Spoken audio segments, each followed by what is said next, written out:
Olá, pessoal, tudo bem? Pois bem, finalmente estamos aqui na nossa 15ª e última aula do nosso curso.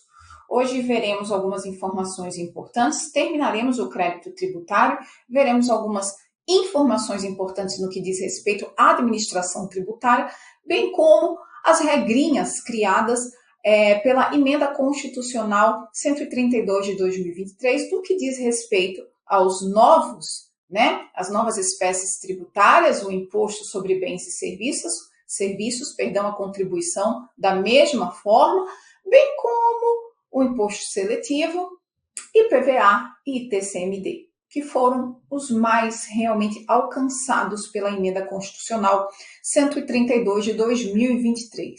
Aquilo que tem de importante, que muito provavelmente estará na sua prova, nós veremos aqui, porque afinal de contas virou um prato cheio. Emenda Constitucional 132 é um prato cheio para o seu examinador e, obviamente, você o ofertará para que ele não passe fome pensando que você não sabe. Aula passada, nós ficamos por aqui, não é isso? Começamos o estudo da decadência, já vimos as 3 situações contidas no artigo 173, de início de contagem do prazo decadencial, inciso 1, primeiro dia do exercício seguinte, aquele em que poderia ter sido realizado o lançamento, inciso 2, da data que se tornar definitiva a decisão administrativa que tiver realizado o anterior lançamento, anulado apenas por vício formal, algum vício de procedimento no lançamento, como não ter notificado o contribuinte para que ele impugnasse, não ter respeitado o prazo de impugnação, não ter aberto contraditório, ou seja, um problema, eu estou preocupado com o tempo, mas vamos lá, um problema procedimental, não vício material. Porque se eu falar em vício material, eu estou falando em erro de fato, de identificação de fato, de circunstância que autoriza a tributação. E aí, meus caros, não é o caso de se lançar novamente. É o caso de se considerar o lançamento anterior o quê? Improcedente.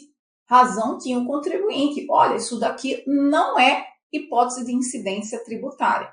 Por fim, vimos também o parágrafo único do artigo 173, que fala em qualquer medida adotada pela administração no que diz respeito ao início do lançamento, notificando, por exemplo, o contribuinte para que venha prestar uma informação.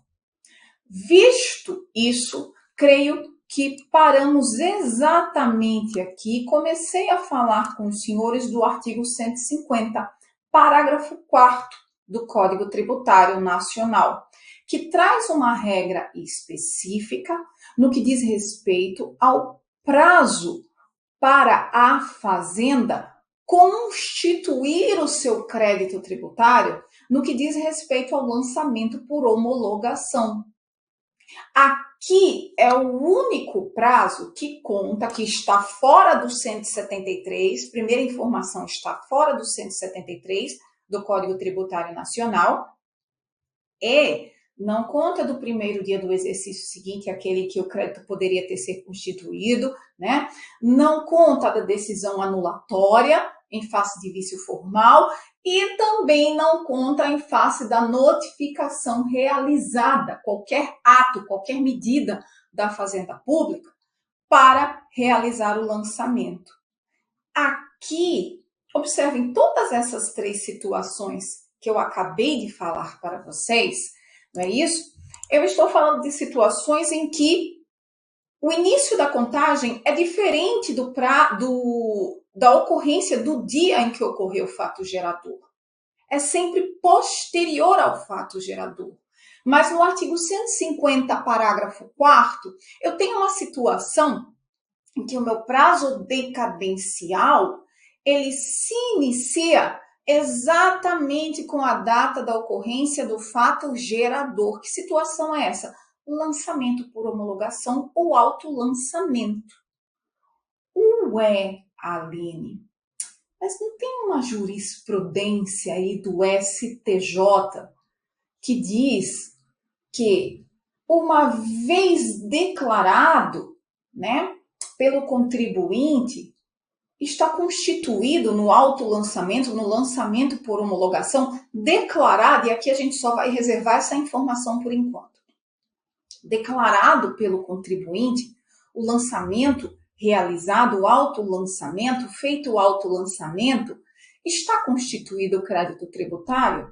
Sim. Só que o cidadãozinho pode dar uma de esperto, o que não é o caso, é sempre um erro, né? Passou batido, comeu uma mosca, nunca há má fé. Ele pode lançar a menos do que o devido. E aí a fazenda tem um prazo de 5 anos para identificar essa diferença e constituir o crédito tributário dessa diferença. O cidadão declara um tributo de R$100, recolhe esses R$100, mas na realidade, pela alíquota que incidiria na base de cálculo, seria 150. A contar da data do fato gerador, a Fazenda Pública, nos lançamentos por homologação, tem um prazo de 5 anos a contar da data do fato gerador. É isso que está dizendo o parágrafo 4º do artigo 150 do Código Tributário Nacional, que diz o seguinte: se a lei não fixar prazo à homologação, será ele de 5 anos a contar da ocorrência do fato gerador. E ponto final. 5 anos para lançar diferenças daquilo que foi recolhido pelo contribuinte. Vamos agora lá, já que você tem essa breve memória da jurisprudência do STJ, vamos dar uma olhada nas súmulas que estão aí, 436 e 555 do STJ. Dê uma olhada aí comigo, porque essas súmulas praticamente se complementam. A 436, e é daqui que vem a sua memória, ela diz o seguinte: a entrega de declaração pelo contribuinte, reconhecendo o débito fiscal, constitui o crédito tributário, dispensada qualquer outra providência por parte do fisco.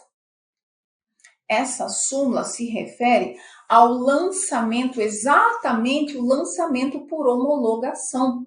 Uma vez declarado o débito, que deve ser homologado de fato pela Fazenda ou tacitamente pelo decurso do tempo, está constituído o crédito tributário. Não há que se falar em qualquer prazo decadencial.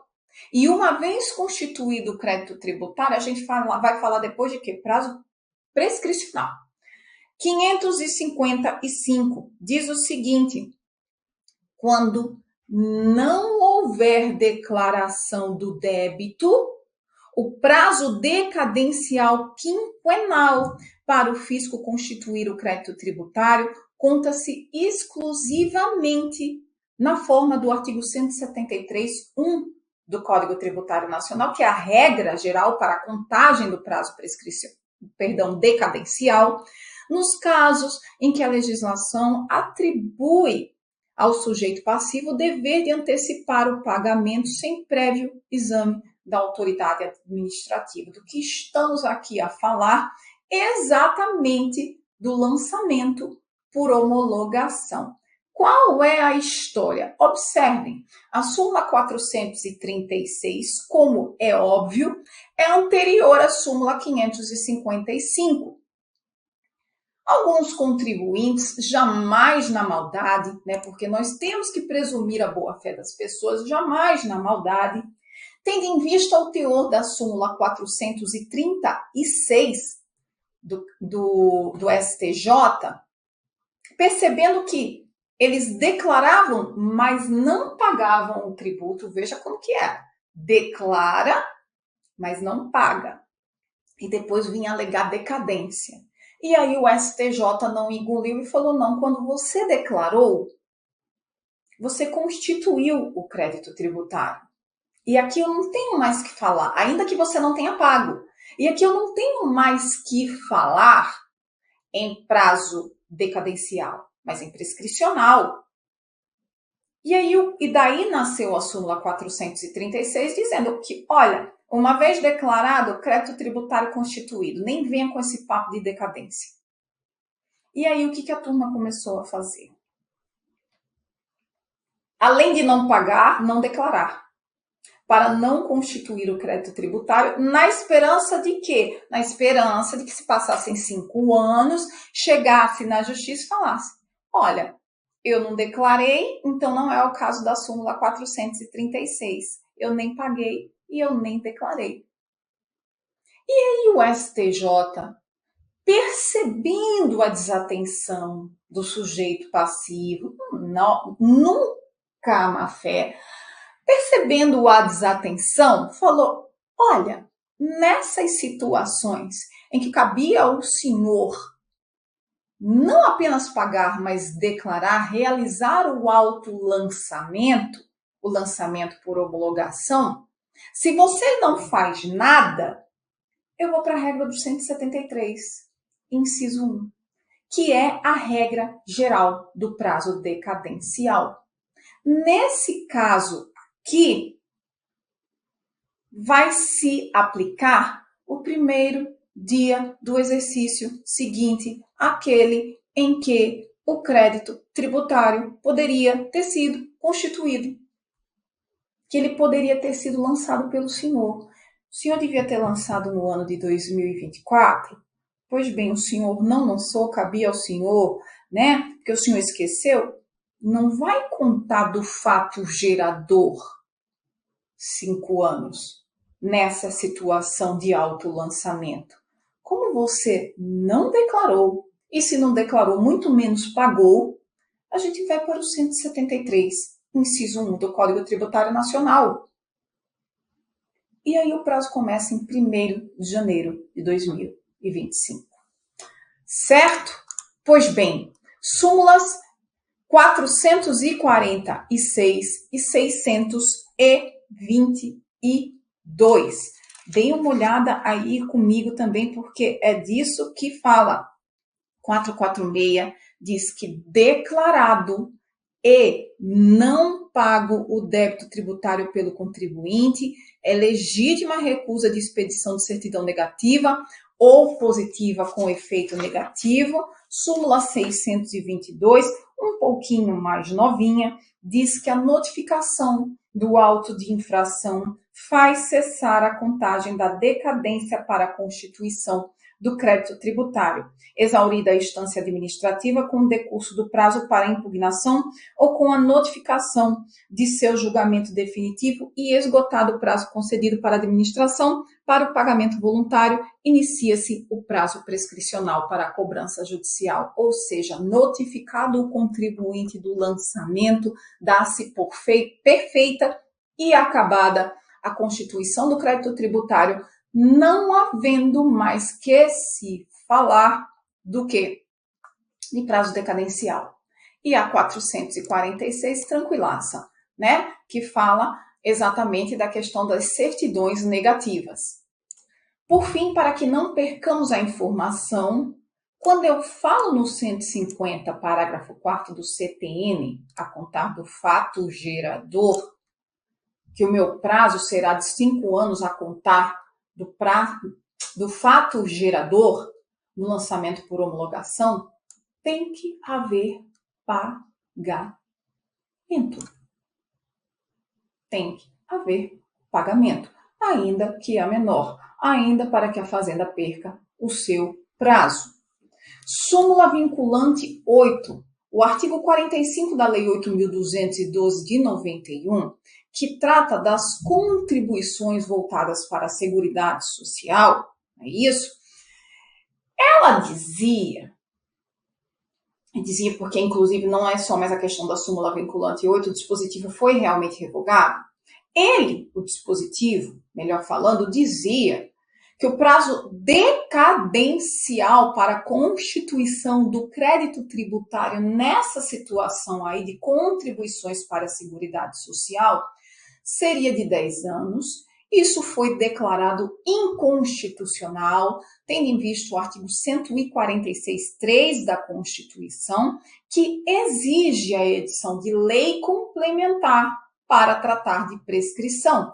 E a Lei 8.212 de 91 é uma lei ordinária. Aline, mas contribuição social, sim, porque pós-88 estamos falando de espécie tributária, que precisa de lei complementar para que trate de matérias de decadência e prescrição, conforme a Constituição.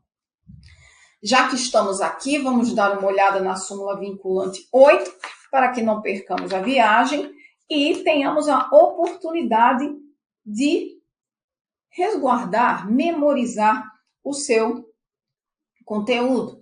Diz o seguinte, se não é uma questão legal de prova, segundo o Supremo Tribunal Federal, tendo em vista o entendimento vinculante, são inconstitucionais o parágrafo único do artigo 5º do Decreto-Lei 1569 de 77, esse não interessa para a gente por hora, e os artigos 45 e 46 da Lei 8.212 de 91, que tratam de prescrição e decadência de crédito tributário, certo? Pois bem, perguntinha aqui. Pode a Fazenda Pública constituir o crédito tributário mesmo decaído com base em confissão do contribuinte? Segundo aqui, Supremo Tribunal Federal, tá? RESP 1.355.594, Supremo não, isso na matéria do Supremo, 1.355.947, segundo o STJ, tá? Eu quis vir logo direto para o RESP para que vocês guardem, porque esse é um julgado importante, que inclusive pode ser numa prova escrita, cobrada, e é sempre interessante que a gente, nessas provas que cobram situações específicas, que nós temos um link case, se pudermos colocar, o número do recurso, o seu examinador, obviamente, vai se emocionar. Pois bem, e melhora a sua nota. Impossibilidade, segundo o STJ, tema repetitivo 604, Porque se fosse STF era repercussão geral. Repetitivo 604, impossibilidade de documento de confissão de dívida constituir crédito tributário após o prazo decadencial previsto no artigo 173.1 do Código Tributário Nacional. Segundo o STJ, a decadência, consoante a letra do artigo 1565 do CTN, é forma de extinção do crédito tributário. Sendo assim, uma vez extinto o direito, não pode ser reavivado por qualquer sistemática de lançamento ou autolançamento, seja ela via documento de confissão de dívida, declaração de débitos, parcelamento ou de outra espécie qualquer. Isso é importantíssimo, aqui não sei por que está repetido. E terminamos decadência. Vamos começar prescrição, que vem logo depois. Prazo prescricional, artigo 174 do Código Tributário Nacional. Qual a boa notícia? É o mesmo prazo. 5 anos para decadência, para constituir o crédito tributário. 5 anos prescrição para cobrar o crédito tributário devidamente constituído, inclusive respeitando o prazo decadencial. Diz lá o 174, caput do Código Tributário. Regra muito simples. A ação para a cobrança, Aline, eu nunca entendo isso. A ação para a cobrança, que ação é essa? É uma ação de conhecimento? Não, é execução fiscal. A ação para a cobrança do crédito tributário é a execução fiscal.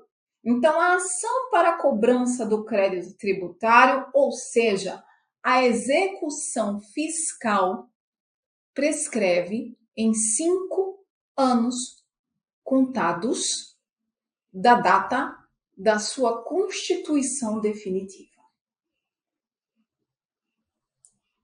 Então, primeira informação, eu só posso falar em prazo decadencial se o meu crédito tributário tiver sido validamente constituído.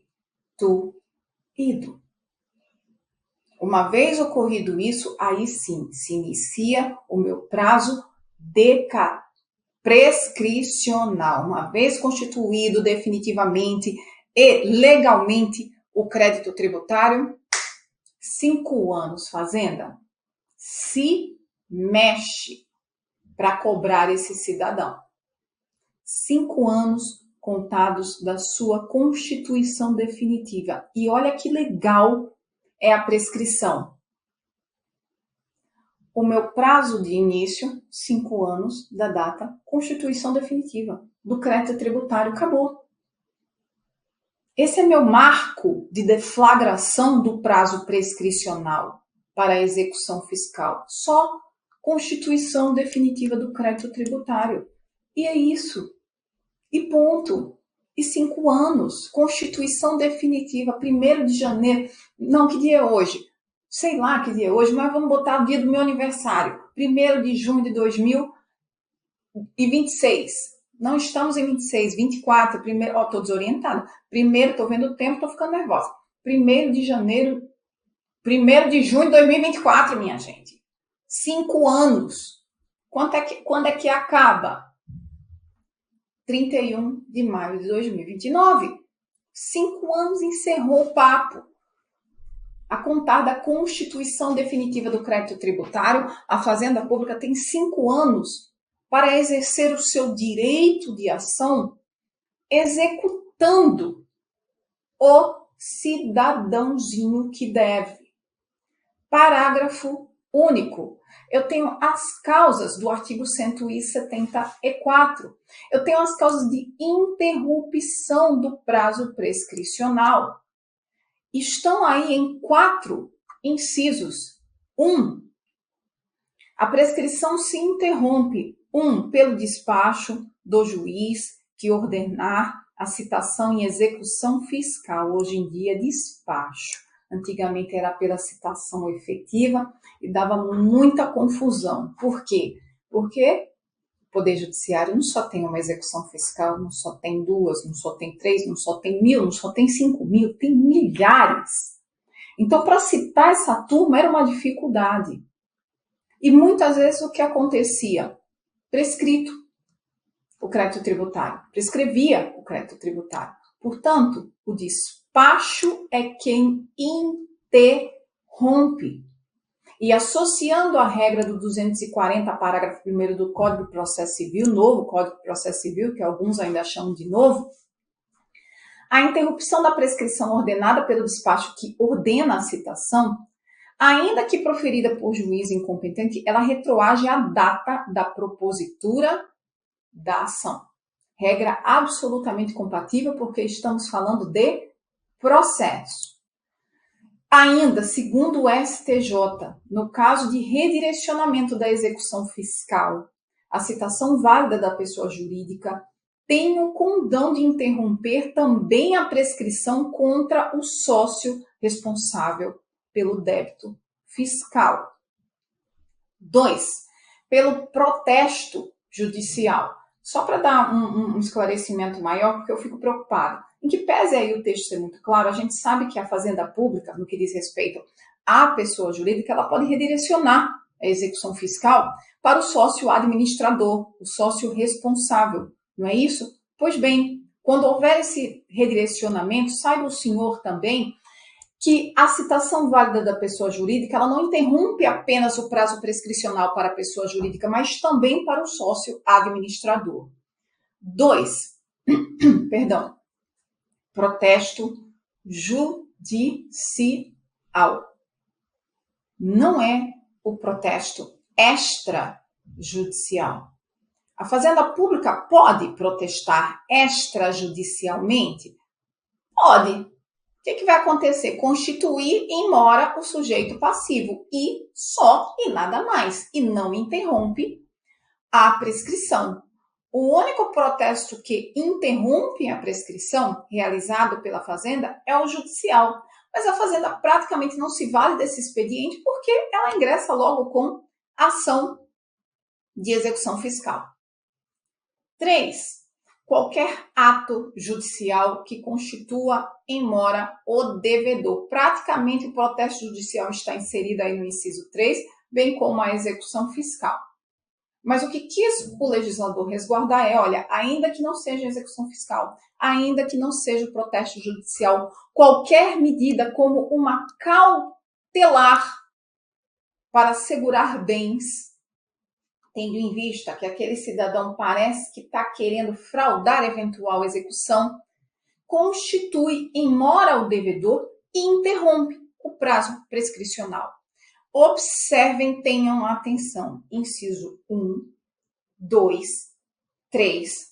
Possui 3 coincidências que não podem ser perdidas de vista. Todas essas situações dos incisos 1, 2 e 3 são atos do credor da Fazenda Pública e são em via judicial, não em via extrajudicial. Então, é qualquer ato judicial do credor que interrompe, que constitui em mora o devedor, que interrompe o prazo prescricional, é o protesto judicial, não é o extrajudicial, porque o seu examinador vai colocar extrajudicial e você não vai marcar isso como certo, e é a ação de execução proposta judicialmente. Quando eu vou para o inciso 4, qualquer ato inequívoco, ainda que extrajudicial, que importe em reconhecimento do débito pelo devedor. No inciso 4, eu tenho 2 diferenças. Uma, o ato não é do credor, mas é do devedor. 2, e aí pode ser em qualquer via, judicial ou extrajudicial. Exemplo, pedido de parcelamento ou de compensação. Quando o cidadão entra com um pedido de parcelamento, ele está assumindo o quê? Que deve, quero parcelar o débito. Devo, sei que devo e resolvi, por alguma razão, que quero pagar. E vou lá e confesso a dívida, inclusive isso é feito formalmente, nas situações de parcelamento de débito tributário. O cidadão vai lá, reconhece a dívida e isso interrompe a prescrição. Ainda na compensação, o cidadão, para compensar, reconhece que, olha, eu sou credor, mas eu também sou devedor. Então, eu quero o quê? Eu quero compensar.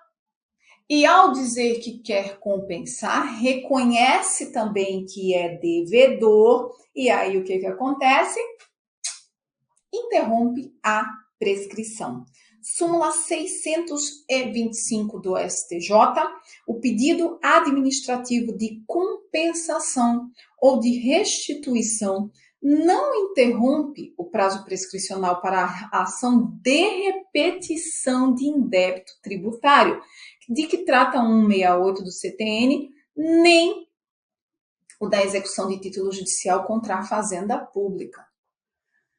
Não confundam essa situação aqui com essa aqui. Qualquer ato inequívoco extrajudicial do contribuinte, tá? Do devedor, interrompe o prazo em favor da Fazenda Pública. Então, pedido de parcelamento ou de compensação aí interrompe o prazo para a Fazenda Pública. Devolve-se o prazo de 5 anos para a Fazenda Pública. Se você quer compensar uma repetição de indébito tributário, tá? Esse prazo de 5 anos não é para você. não é para você contribuinte. Então, o que acontecia? Muitos contribuintes, quando iam compensar, alegavam que tinham ainda o prazo de 5 anos, porque, afinal de contas, ele está reconhecendo o que deve. E o STJ falava, não, você não tem mais nada para compensar não, meu filho. 5 anos, mas a Fazenda tem para lhe cobrar. 5 anos. Esse prazo do 174, parágrafo único, inciso 4º, não é para você. É para garantir o crédito tributário. 5 anos em favor da Fazenda. Olha o que é que diz o 625. A súmula, perdão, 625 do STF. O pedido do STJ, o pedido administrativo de compensação ou de restituição, ou seja, o cidadão foi buscar a Fazenda para receber um crédito seu. Ele não interrompe o prazo prescricional para que você, contribuinte, está lá esperando a decisão administrativa e ingresse com a ação de repetição de indébito ou a própria compensação. Demorou a Fazenda, meu filho, o prazo está acabando, ingressa com a ação. Porque senão vai prescrever o seu direito de ação. Vamos tomar água.